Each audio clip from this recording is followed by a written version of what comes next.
Hi friends, welcome to Saran Mega's Kitchen. வீடியோக்குள்ள போறதுக்கு முன்னாடி Saran Mega's சேனலை சப்ஸ்கிரைப் பண்ணாதவங்க சப்ஸ்கிரைப் பண்ணிக்கோங்க. மறக்காம அந்த பெல் பட்டனை பிரஸ் பண்ணிக்கோங்க.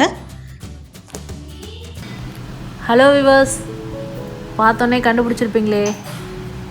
ஆமாங்க, இன்றைக்கி நம்ம முட்டை பணியாரம் தான் எப்படி செய்யுதுன்னு பார்க்க போகிறோம். பொதுவாக நம்ம பணியாரம் சாப்பிட்டோ இல்லை முட்டையை ஆம்லேட்டாக சாப்பிட்டோ போர் அடிச்சிருக்கோம். இந்த மாதிரி செஞ்சு பாருங்கள். டேஸ்ட்டும் டிஃப்ரெண்ட்டாக இருக்கும், சாப்பிட்றதுக்கு அப்படியே ஸ்பாஞ்சியாக இருக்கும். குழந்தைங்க ரொம்ப விரும்பி சாப்பிடுவாங்க. அதுக்கு என்னென்ன தேவைன்னு பார்க்கலாம். நான் 6 முட்டை எடுத்திருக்கேன், வெங்காயம் பொடியாக நறுக்கி எடுத்திருக்கேன், உப்பு, மிளகுத்தூள், கருவேப்பிலை, தனி மிளகாய்த்தூள், மஞ்சள் தூள் எடுத்திருக்கேன். வாங்க எப்படி செய்யலாம் நம்ம பார்க்கலாம். ஃபஸ்ட்டு நம்ம ஒரு பெரிய பவுல் எடுத்து முட்டையை உடச்சி ஊற்றிக்கலாம். நாட்டு முட்டை கிடச்சிச்சு அப்படின்னா நாட்டு முட்டையிலையும் பண்ணுங்கள். டேஸ்ட் இன்னும் சூப்பராக இருக்கும், கலரும் உங்களுக்கு டிஃப்ரெண்ட்டாக இருக்கும், ரொம்ப ஹெல்த்தியும் கூட.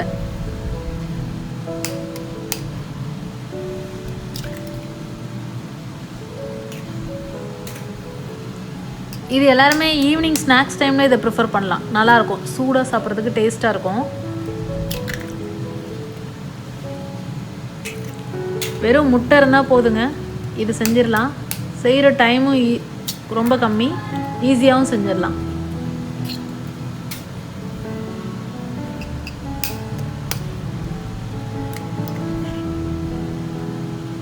அவ்வளோதான், 6 முட்டையும் உடச்சி ஊற்றியாச்சு. அடுத்து நம்ம இந்த முட்டையை பீட் பண்ணிக்கலாம். நல்லா பீட் பண்ணிக்கோங்க.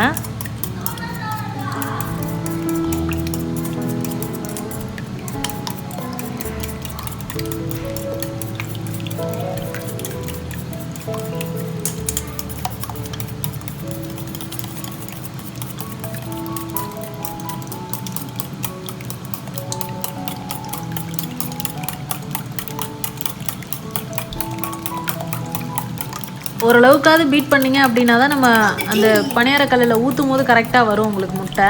அது இல்லாமல் எல்லாமே முட்டை நல்லா மிக்ஸ் ஆகும், வெள்ளைக்கரு மஞ்சக்கரு எல்லாம் நல்லா மிக்ஸ் ஆகணும். அப்போ தான் டேஸ்ட் உங்களுக்கு நல்லாயிருக்கும். அடுத்து வெங்காயம், பொடியாக நறுக்கி வச்சுருக்க கருவேப்பிலை, மிளகுத்தூள், தேவையான அளவு உப்பு,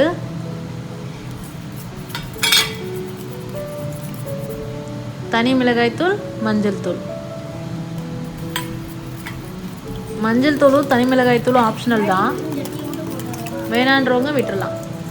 இப்போ இது எல்லாமே நல்லா சேர்ந்து வர அளவுக்கு நல்லா மிக்ஸ் ஆகி வரணும், அந்தளவுக்கு நம்ம பீட் பண்ணிக்கலாம். தேவைப்பட்டால் பச்சை மிளகாயும் கொத்தமல்லி கீரையும் நீங்கள் பொடியாக நறுக்கி இதில் சேர்த்துக்கோங்க. நல்ல வாசமாக இருக்கும், சாப்பிடும்போது நல்லாயிருக்கும், டேஸ்ட்டாக இருக்கும். நல்லா பீட் பண்ணி முடிச்சாச்சு. அடுத்து பணியாரக்கல்லை நம்ம ஊற்ற போகிறோம். ஃபஸ்ட்டு பணியாரக்கல்லை அடுப்பில் வச்சு கல் சூடானதும் நம்ம பணியாரம் சுடுறதுக்காக தேவையான எண்ணெய் விட்டுக்கலாம்.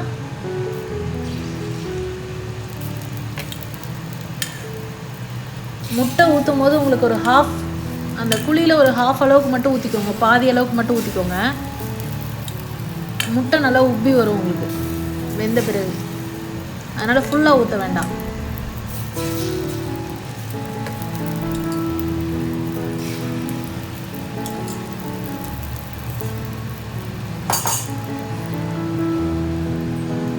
இதில் ஒரு பெரிய டிப்ஸு கூட இருக்குங்க. பணியாரக்கல் புதுசாக வாங்குறவங்க அதை பழகலை இல்லை சுத்தமாக விளக்கிட்டீங்க, அதுக்கப்புறம் அதில் எண்ணெய் பிசுக்கல, அதனால் அந்த உங்களுக்கு பணியாரம் சரியாக வரல அப்படின்றவங்க ஃபஸ்ட்டு இந்த மாதிரி முட்டையை ஊற்றிட்டு அதுக்கப்புறமா பணியாரம் ஊற்றுறீங்க அப்படின்னா ஈஸியாக வந்துடும் உங்களுக்கு.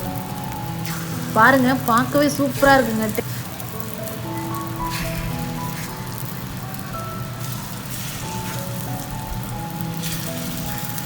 ஒரு பக்கம் வெந்துருச்சு, திருப்பிக்கலாம். இன்னொரு முக்கியமான விஷயம், நீங்கள் முட்டை சீக்கிரமாக தீஞ்சிரும்.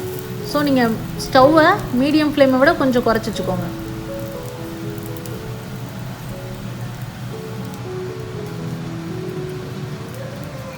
அவ்வளோதாங்க, நம்மளோட சுவையான ஹெல்தியான முட்டை பணியாரம் இப்போ தயார்.